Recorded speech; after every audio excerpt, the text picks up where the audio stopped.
कथा कोई साधारण सा कोई विषय नहीं। इसको तो हमने जहां तक कहा है कि ये कथा भी नहीं है। हम तो इसको कहते हैं कि अपने पिता से, जैसे पहले फोन घर घर में नहीं होते थे, घर घर में मोबाइल नहीं होते थे, फोन नहीं होते थे, तो मार्केट में फोन बूथ होता था।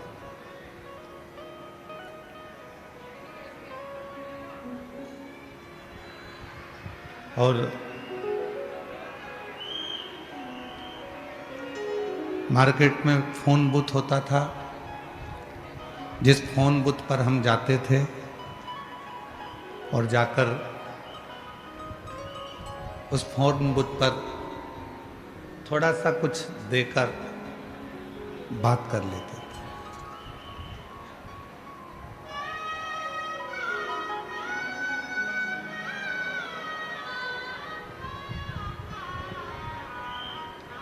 उस फोन बूथ पर जब पहुंचते और थोड़ा सा पैसा जमा कर कर फिर बात करते। इधर क्या बात, सब पंडालों की आवाज खोल दीजिए।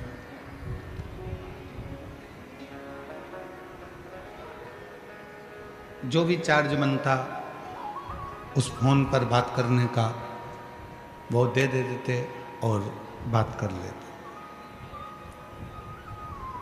तो कोई कहे कि ये शिव महापुराण की कथा है, तो हम कहेंगे कि ये कथा नहीं है, ये पुराने जमाने का फोन बूथ है, जिस पर पहुंचकर समय देकर परमात्मा से बात करी जाती है।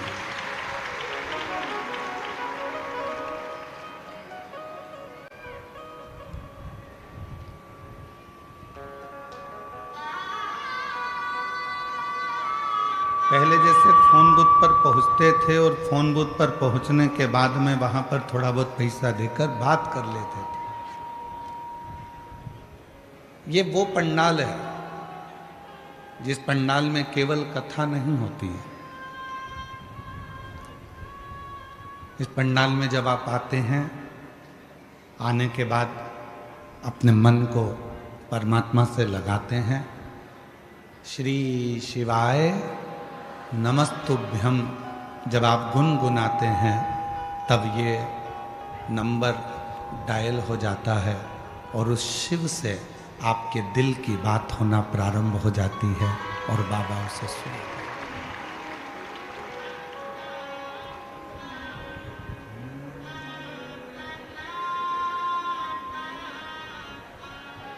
मैंने तेरे ही भरोसे बाबा, तेरे ही भरोसे हवा बिच उड़ती जाई बाबा,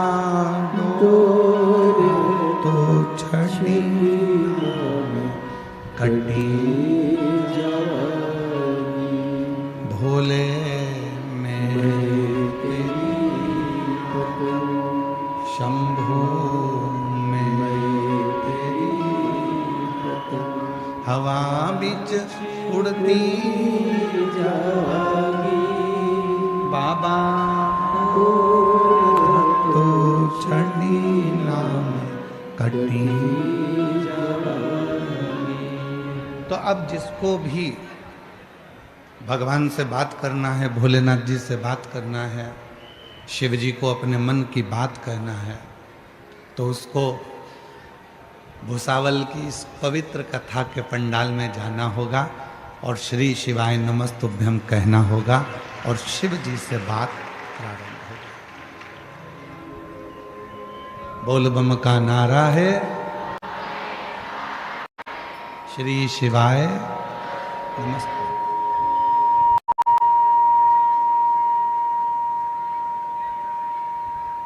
अच्छा, दो चीजों का जबरदस्त यदि आनंद लेना है, दो चीजों का यदि जबरदस्त आनंद लेना है तो वो आनंद केवल बचपन में मिल सकता है।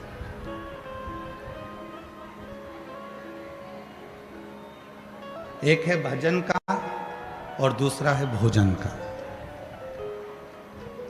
भजन का आनंद भी बचपन में मिलता है। सुंदरकांड का पाठ हो रहा है, बच्चे घर पे कहकर चले गए, मम्मी अभी आ रहा हूं। कहां जा रहा है? सुंदरकांड में। कहां जा रहा है? कीर्तन में। गजानन महाराज का कीर्तन हो रहा है, धुनी वाले दादाजी का कीर्तन हो रहा है, श्री गुलाब राव जी का कीर्तन हो रहा है।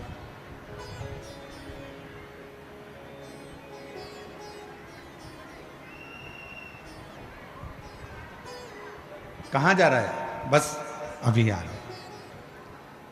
दो चीजों का आनंद, जबरदस्त आनंद बचपन में मिल सकता है। एक भोजन का आनंद, दूसरा भजन का आनंद। भोजन का आनंद भी बचपन में जो होता है, कुछ भी मिल जाए खाओ, और खाया पच भी गए, फिर खाया फिर पच गए। दो चीजों का आनंद बचपन में मिलता है, और वो है भजन का आनंद और भोजन का आनंद। ये बचपन में नहीं मिलता, ये बचपन में मिलता।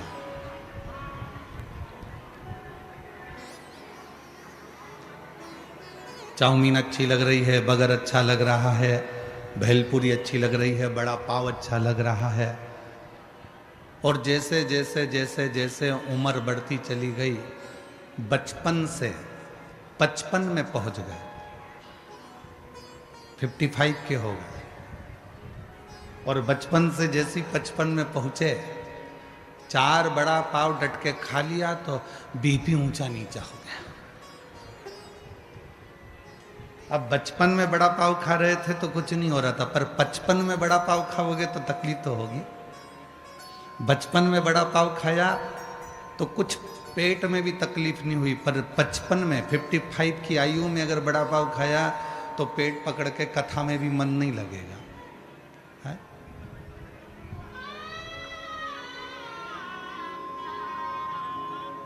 तो भजन का और भोजन का, दोनों का आनंद बचपन में, दोनों का।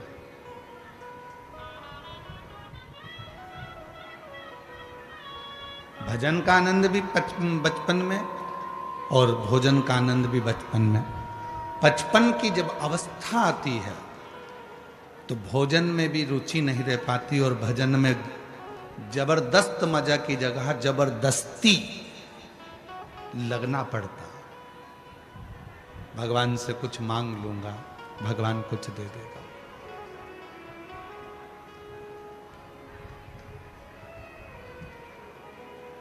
तो जितने भी भुसावल की मेरी जीजियां बैठी हुई हैं,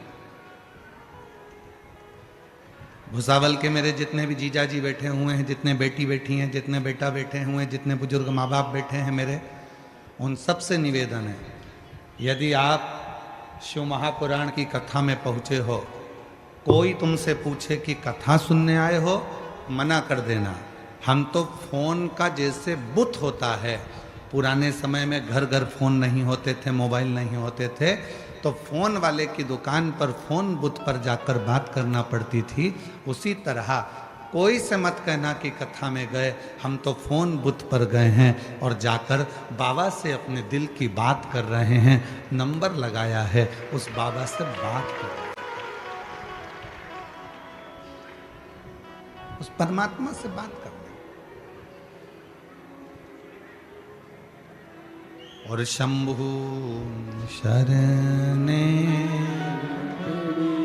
मांगू घड़ी घड़ी दुख काटो, दया करी दर्शन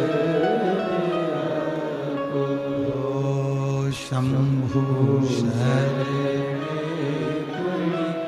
मांगू घड़ी घड़ी दुख काटो, दया करी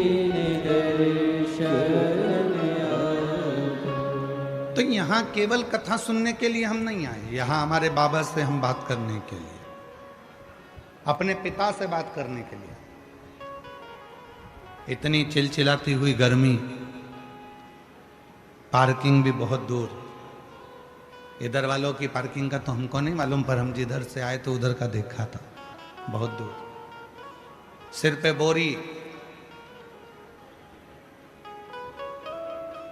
अभी हम देख रहे थे, मन में आ भी रहा था कि थोड़ा सा पार्किंग अगर नजदीक में हो जाती तो अच्छा है। फिर मन में आया, भोले बाबा मुझे मालूम है तू पैदल क्यों चला रहा है, जरूर इसके तन के जितने भी पाप कर्म होंगे पैदल चला चला कर पसीने में सब निकाल देगा, तब पवित्र कर कर शिव पुराण की कथा में कहा।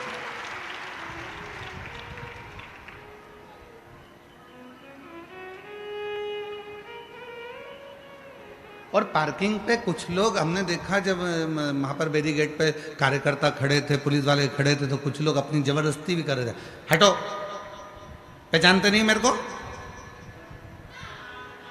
वो उनकी भाषा में बोल रहे थे, मराठी भाषा में, हमको इतना ध्यान नहीं आता है।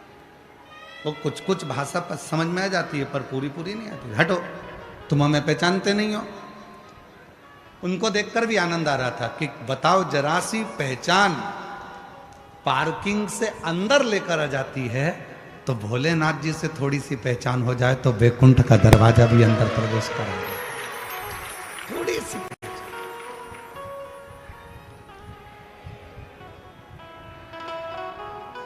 और आपको और हमको ज्यादा पहचान बनाना भी नहीं है, हमारी और आपकी भगवान की परमात्मा से हमको पहचान बनाना थोड़ी सी बहुत है।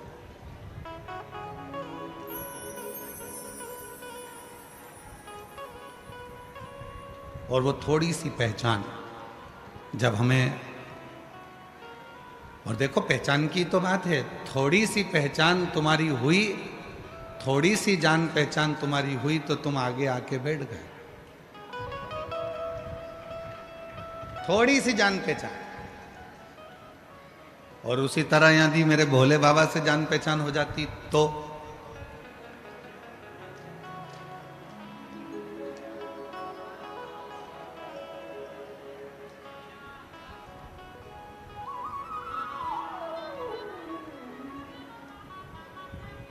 अभी आशीष जी बोल रहे थे, गुरुजी आपने बोला था कि चंद्रमौलेश्वर कथा को बाँचेंगे आप भूसावल में।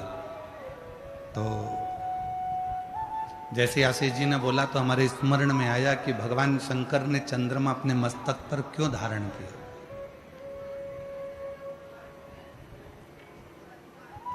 उसको तो श्राप दे दिया था दक्ष प्रजापति ने,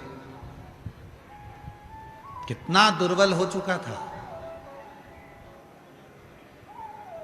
सबसे दुबला चंद्रमा,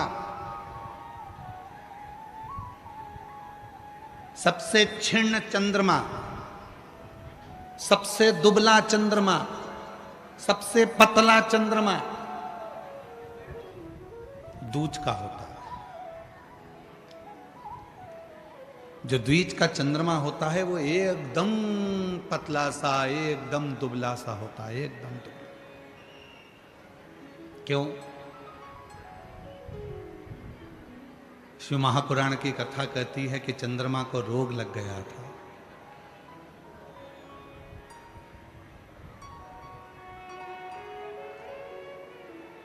और चंद्रमा को रोग लगा, ऐसी बीमारी चंद्रमा को लग गई कि उसका शरीर धीरे धीरे धीरे धीरे क्षीण होने लगा। चंद्रमा के शरीर में एक रोग लग गया, शरीर पूरा धीरे धीरे धीरे धीरे क्षीण होने लगा। ये रोग नहीं लगता, दक्ष प्रजापति का श्राप भी चंद्रमा को नहीं लगता, रोग भी नहीं लगता, श्राप भी नहीं लगता। लगने का कारण केवल एक था, स्वयं चंद्रमा। दुनिया में किसी की सामर्थ्यता नहीं है कि कोई आपका बुरा कर दे। दुनिया में किसी की सामर्थ्यता नहीं है कि कोई आपका बुरा कर दे। दुनिया में किसी की सामर्थ्य नहीं है कि कोई आपको श्राप भी दे दे, क्योंकि श्राप देने वाला व्यक्ति भी ऐसा होना चाहिए कि जिसकी जिंदगी में कभी कोई निंदा ना हो। श्राप देने वाला व्यक्ति भी ऐसा होना चाहिए जिसकी जिंदगी में कोई पाप ना हो। श्राप देने वाला व्यक्ति भी ऐसा होना चाहिए जिसकी जिंदगी में उसने कभी किसी का दिल ना दुखाया हो। श्राप देने वाला व्यक्ति भी ऐसा होना चाहिए जिसने अपनी जिंदगी में कभी किसी के लिए आड़ा टेढ़ा ना कहा हो। श्राप देने वाला व्यक्ति भी अपनी जिंदगी में ऐसा होना चाहिए जिसने जीवन में किसी का दिल ना दुखाया हो। श्राप देने वाला व्यक्ति भी ऐसा होना चाहिए जिसके एक एक रोम से 3.5 करोड़ रोम में से केवल भगवान का नाम निरंतर निकल रहा हो। ना भूख लगे, ना प्यास लगे, ना कहीं जाना, ना कहीं आना, ना अपने भवन से निकलना, ना कहीं भवन से बाहर जाना, केवल भजन केवल भजन केवल भजन में डूबा रहे, तो उसका श्राप लग सकता। पर आज का व्यक्ति कहे मैं तुझे श्राप दे दूंगा तो कहना हो दे दे, ला कोई दिक्कत नहीं है, उसमें कोई टेंशन नहीं, दे दे।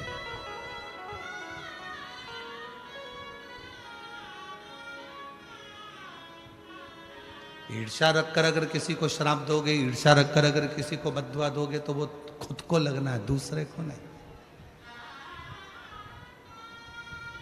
किसी की सामर्थ्यता नहीं है कि कोई तुम्हारा बुरा कर दे। बुरा कौन करता है? अपन स्वयं। कई माताएं ऐसी हैं, कई भाई ऐसे हैं, कई जीजी ऐसी हैं, कई जीजा ऐसे हैं, कई बेटियां ऐसी हैं, कई बेटा ऐसे हैं। एग्जाम देने जा रहे हैं तो भी मन में सोच रहे हैं मुझे लगता है कि मेरा ये वाला पेपर बिगड़ेगा।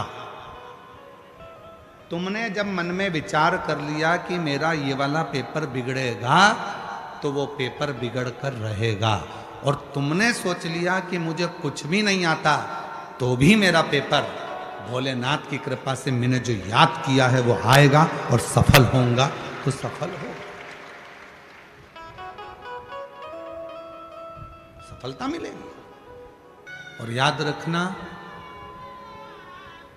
जब व्यक्ति सब जगह से ठोकर खा लेता है, हर जगह से उसको धक्का मिलता है, हर जगह से उसको परेशानी मिलती है, और आखिरी में जब वो शंकर जी को 1 लोटा जल चढ़ाना प्रारंभ करता है तो शिव जी उसको अपने मस्तक पर बिठा लेते हैं। शिव बोल चंद्रशेखर महादेव की, तापती माता की। चंद्रमौलेश्वर है, चंद्रशेखर है। याद रखना, कहीं मत जाना, देव अधिदेव महादेव की शरणागति में जाना, भगवान शंकर के पास जाना, 1 लोटा जल चढ़ाना और दिल से श्री शिवाय नमस्तुभ्यम कहकर पुकारना। वो शिव तुम्हें हृदय से लगा लेगा, अपने गोदी में बिठा लेगा। वो शिव